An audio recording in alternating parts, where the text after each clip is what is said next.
AMPLIT, Asociación Mexicana de Periodistas de Radio y Televisión, presenta.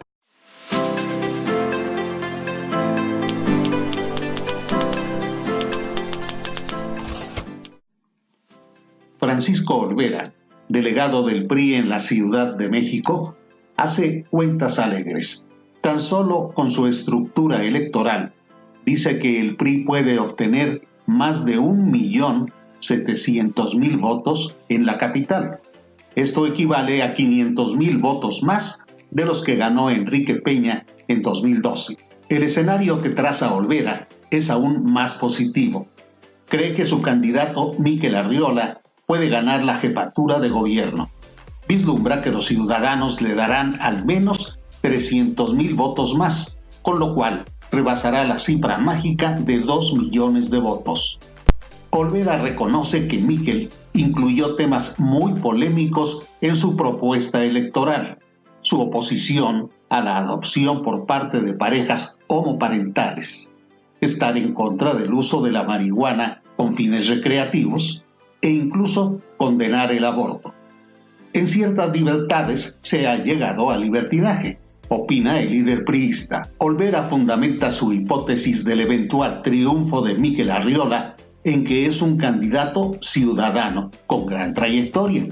Además dice que existe gran hartazgo de los mexiqueños por la corrupción y falta de servicios de los gobiernos de izquierda. A continuación, extractos de la entrevista con Olvera. Buenas tardes, amigos de AMPLIT, de Libertador. Bueno, pues hoy estamos en la casa del PRI en la Ciudad de México. Nos recibe precisamente quien es el delegado de este instituto político aquí en la Ciudad de México, un hidalguense conocido y reconocido, Francisco Olvera. Ya tuvo la oportunidad de ser gobernador de aquella entidad, pero ahora, comentábamos fuera de cámara, se sacó la rifa del tigre. Es decir, viene a la Ciudad de México donde el PRI no tiene una presencia importante. Es el reto que tiene Francisco Olvera y es lo que le preguntamos. ¿Es un reto para Francisco Olvera y para el PRI recuperar una mayor cantidad de delegaciones? Bueno, ya van a ser municipios. Si bien es, como bien lo decías, es una rifa del tigre, pero también hay que ver que hay un piso mínimo de cerca de 1 millón de votos, que no son pocos. Hay una estructura actuante que ha tenido muchas limitaciones, pero que sí está vigente y que el trabajo sí se ha venido haciendo. Los presidentes que me han antecedido, quienes se han hecho cargo aquí del PRI en el pasado, han trabajado, han aportado su granito de arena y hay un PRI que se mantiene vigente y vivo. El antipriismo en esta ciudad no tiene un tiempo, no tiene un nombre, no tiene una consecuencia. Viene de muchos años. Yo alguna vez estudié aquí en la UNAM y las materias que estudiábamos en las áreas sociales eran orientadas hacia las corrientes de izquierda, con doctrinas y con bibliografía que venía de Europa del Este o del sur del continente, y con luchas aquellas que se cifraban en contra del capitalismo, en contra de los malos gobiernos, y había que cambiar por la lucha revolucionaria. Y en el país todo eso tenía un solo enemigo, o sea, el capitalismo, el imperialismo, o como le quieras llamar, tenía un solo nombre: el PRI gobierno. Y estamos hablando de que eran luchas que vienen desde los años 60, 70. Entonces el priismo en la Ciudad de México se fue generando, yo diría, desde la universidad pública, y está arraigado en la ciudad. ¿Qué tan difícil va a ser precisamente darle una nueva cara del PRI a la ciudadanía? La gente, por un lado, vota por el partido. Cada partido tenemos un voto duro, tenemos una base, ya sea actual o histórica, como es nuestro caso, pero también vota frecuentemente más por los candidatos. Y en este caso, el PRI logró construir, tanto en la propuesta de Miquel Arriola como en la propuesta de José Antonio Meade, logra construir 2 candidaturas propias, pero con perfiles ciudadanos. Antes de ser militantes del partido, simpatizantes del partido, estos 2 personajes ya eran conocidos por la sociedad, ya habían dado resultados en diferentes desempeños públicos, y esto nos permite ofertar a la sociedad gente con mucha capacidad e identificada, más que con un partido, con la ciudadanía. Ahora, ¿cómo se va a mostrar el PRI ante estas necesidades que tiene la ciudad, que dicen, ya conquistamos algo, no queremos que nos regresen esas conquistas a la congeladora? ¿Cómo se va a mostrar el PRI? Debe de hacerse una diferenciación de lo que son las propuestas. Vamos a hablar de las libertades que un sector de la población hoy considera que ha conquistado. Y una libertad es el de las preferencias individuales. Con quién quiero vivir, cuál es mi preferencia ideológica, mi preferencia religiosa, mi preferencia política, la personal, la sexual, la social, etcétera, ¿no? Y tenemos que reconocer que esta ciudad es caracterizada por una gran cantidad de población que vive en la diversidad. A la diversidad yo creo que hay que primero reconocerla, aceptarla, tutelarla y protegerla. Pero también hemos encontrado que la sociedad lo que quiere es orden. ¿Y a qué me refiero con el orden? La gente ya no se siente segura caminando en las calles. Eso es cierto.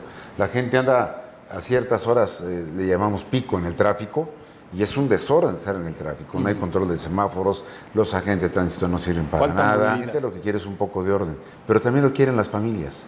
Y es cuando entramos al tema o algunos temas especiales. Por ejemplo, nuestro abanderado Mikel Arriola se ha opuesto al uso lúdico de la marihuana. Y no es otra cosa más que poner orden a una forma de convivencia. Nosotros creemos que afecta a la salud, pero también genera un gran libertinaje, o sea que no podemos confundir libertad con libertinaje. En otro tema que también se ha tomado aquí con mucho libertinaje es el tema del aborto.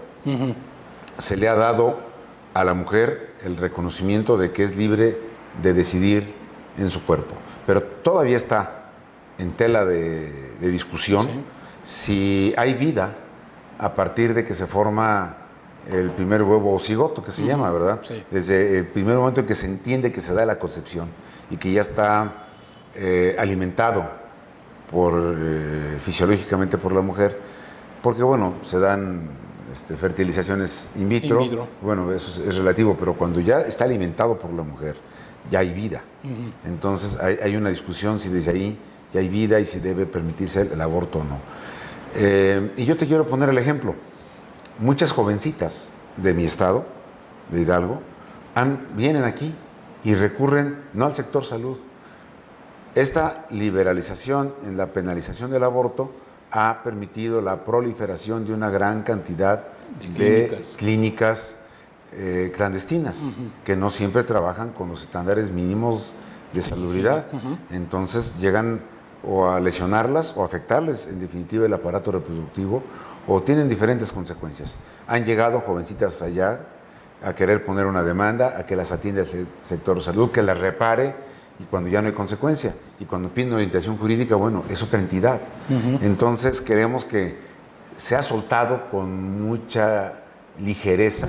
El otro tema, dijéramos, en alta tela de juicio, es la adopción por familias homoparentales. La experiencia que se tiene es que cuando un adolescente le cae el 20, por así decirlo, o entiende con claridad que es hijo adoptado, viene una contradicción, sobre todo en la adolescencia, de decir, bueno, ¿por qué? ¿Por qué soy adoptado? ¿Por qué me abandonaron mis papás? ¿Dónde están mis papás? Llega el momento en que quieren conocerlos. Esto hablo de chicos que los papás tuvieron el cuidado de niños, de decirles que son adoptados, cuál es su origen, pero hay quienes no, y hay casos documentados incluso de chicos que tienen crisis hasta el suicidio cuando se enteran de su realidad. Y viene un conflicto para los padres adoptivos, porque como papá, que son padres, finalmente son padres auténticos, no pueden dejar de regañar, de poner límites, de establecer consecuencias o castigos, como le quieran llamar. Y se da en esa edad, cuando más hay que apretar en la conducta de los menores, se da en la edad cuando ellos empiezan una rebeldía en contra de su situación. En medio de ese esfuerzo que están haciendo los papás por educarlo, viene un esfuerzo que no se ha entendido. los papás también tienen que hacer trazar una ruta, una habilidad, para que los hijos en ese momento de contradicción adopten a los padres. O sea, jurídicamente ya son padres e hijos, no tiene problema. Ya pasaron los papás por un proceso largo de trámites, primero de convencimiento que es bueno adoptar, luego de aceptar, luego ya se enamoran del niño, bueno, ya camina.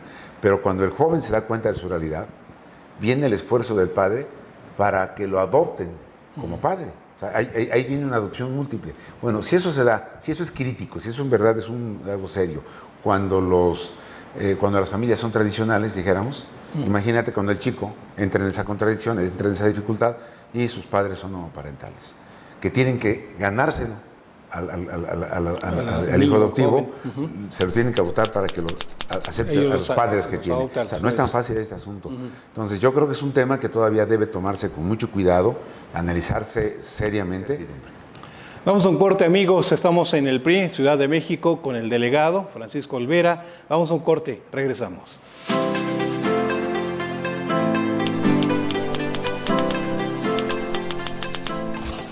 Regresamos, amigos de AMPRIT. Bueno, estamos platicando con Francisco Olvera, quien es el delegado del PRI en la Ciudad de México, que nos abrió las puertas precisamente de este instituto aquí en la Ciudad de México. Si nos permites, una pregunta de nuestro vicepresidente de AMPRIT, Alejandro Lelo de la Rea. Por favor, Alejandro. Preguntarle, licenciado, en el año 2012, el PRI más o menos obtuvo en la Ciudad de México, Enrique Peña, alrededor de 900,000 votos. El PRI solo. Ya con la alianza con el Verde llegaron a más o menos 1.200.000 votos. Y esto más o menos equivalió al 26%, creo, si no me equivoco en los datos. Ahora no van con el Verde en la Ciudad de México.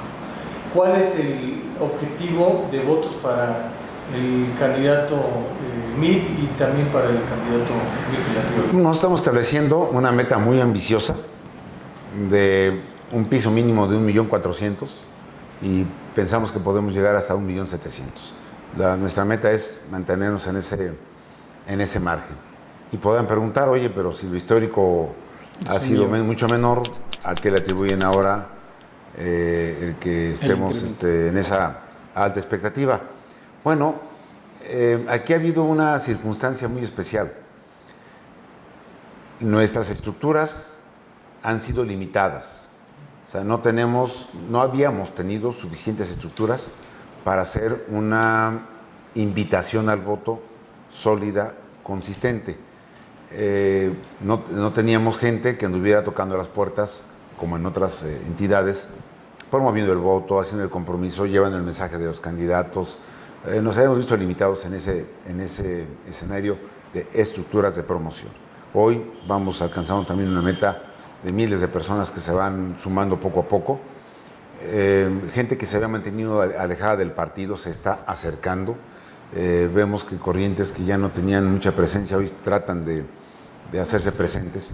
Y el actuar nuestro, el actuar fundamental de los candidatos a todos los cargos, que son más de 400 candidatos que van a estar trabajando, tan solo del partido, entonces queremos que toda esa estructura va a verse reflejada en una elevación de votos. Hace 6 años la contienda era entre 3, pero con una izquierda unificada, monolítica, y bueno, aunque no estamos esperando que los demás se caigan para crecer nosotros, de ninguna manera, pues vamos por lo nuestro, pero también en la circunstancia. Hoy enfrentaremos a una izquierda totalmente dividida, ¿verdad? Y una parte de ella constituida en un frente, muy raro, porque está la izquierda con la derecha, o el voto conservador con el voto liberal, exactamente, como comentábamos, de las corrientes liberales. Entonces hay una contradicción ahí, aunque ha habido una intención del voto en la corriente de izquierda que hoy presume de estar en la mayoría de las preferencias. Lo cierto es que los resultados como gobierno en las delegaciones donde hoy son gobierno, han dejado mucho que desear. No tienen muy buenos resultados, la gente está muy decepcionada, muy poco satisfecha. Creemos que una figura como la de Miquel Arriola, por sí misma, será capaz de atraer mucho voto por sus propuestas, algunas tal vez controvertidas. Un tema fundamental que en sus mejores momentos el registro del partido de representantes ante las mesas directivas de casilla no estuvo más allá del 42-45%. Los que registró. Los que se presentaron ya fue menor. Los que terminaron la jornada fue menor. Entonces no hemos estado correctamente representados en las casillas. Y yo no quiero pensar mal ni decirlo mal, simplemente creemos que exactamente en aquellas casillas donde no tenemos representantes es donde casualmente tenemos menos votos. Tener representantes en el 100% de las más de 13,000 casillas que se habrán de instalar. Entonces la combinación de promoción, de propuestas, de candidatos, más de una buena estructura electoral, creemos que todo el conjunto es lo que nos habrá de dar esta crecida en votación. Esos 1.700.000 votos, que es el techo que están ustedes pensando, ¿les da para ganar? Porque hay estimaciones de que para ganar la Ciudad de México van a ser mínimo 2 millones. Son los que vamos a alcanzar por el trabajo efectivo de las estructuras. O sea, estos son los que es la votación que vamos a construir a base de una serie de actividades. La diferencia va a ser decisión de la sociedad. Claro que podemos alcanzar eso y más. Y creemos que tenemos los perfiles en los candidatos, sobre todo en la combinación de perfiles de Mikel Arriola y José Antonio Meade. ¿Qué significa para PRI el cambio? Más que para nosotros, más que proponer el cambio, es interpretar el cambio que la gente quiere. La gente ya no quiere más corrupción. Todos los días escuchan, todos los días hay noticias de una zona donde hay un edificio que obtuvo un permiso y no lo debió haber obtenido porque el reglamento o la ubicación de la zona no lo debió haber permitido. Pero la autoridad simplemente lo permitió. Ahorita, por ejemplo, el tema básico es lo que está pasando cerca de Ciudad Universitaria, donde se autorizó un gran conjunto de edificios que están prohibidos por la misma situación jurídica que guarda el uso del suelo de la propia universidad. Entonces, lo que quiere el cambio, lo que la gente quiere es un cambio. ¿Por qué no tiene agua? Porque en lugar de invertir en infraestructura, los gobiernos de izquierda han invertido más en cómo obtener el voto clientelar, y eso son la cantidad de programas sociales. Yo no digo que se quiten los programas sociales, no se deben de quitar los programas sociales, pero deben de darse no con un sentido electoral, sino con un sentido de justicia social, que lleguen a quienes verdaderamente sí lo necesitan. Y la diferencia, meterle en infraestructura, cambiar las líneas de agua potable, hacer los acuíferos que hacen falta para que se dé el tema del agua potable. En 20 años no se pudo construir más que una línea del metro, se construyó cara y mal. En cambio, los gobiernos anteriores construyeron todas las líneas del metro que le dieron viabilidad a este sistema en la ciudad y funcionaba hace 20 años, era modelo de funcionamiento, funcionaba bien. Hoy tenemos cualquier cantidad de vicios, ambulantaje, inseguridad, defectos, mal mantenimiento, etcétera, etcétera. Es lo que la gente quiere, un cambio hacia el orden, un cambio de mentalidad, un cambio de responsabilidad, un cambio más serio. Es lo que está pidiendo y exigiendo la sociedad, y eso solo se puede lograr con un cambio de gobierno, un cambio en la filosofía de gobierno. Con quienes están y si quedan ellos mismos, no va a haber ningún cambio, se van a montar en la misma inercia, en la misma dinámica. Por ello creemos que un candidato ciudadano, bien preparado y de buenos resultados como Mikel, representa ese cambio. Muy bien, pues gracias Francisco Olvera por habernos recibido. Te emplazamos a otra entrevista con mayor apertura en tiempo, pues lo antes posible, cuando empiecen las campañas. Con mucho gusto, ya que haya temas en el aire más controvertidos, encantado de abordarlos. Como han visto, nosotros no hemos tenido ningún límite para abordar los temas, tenemos claridad en cuáles deben ser las propuestas, qué es lo que esta ciudad quiere para ser culta, una ciudad de libertades, una ciudad que sea gran ciudad, pero también que tenga orden. Muy bien. Muchas gracias, amigos de AMPRIT, gracias por sintonizarnos.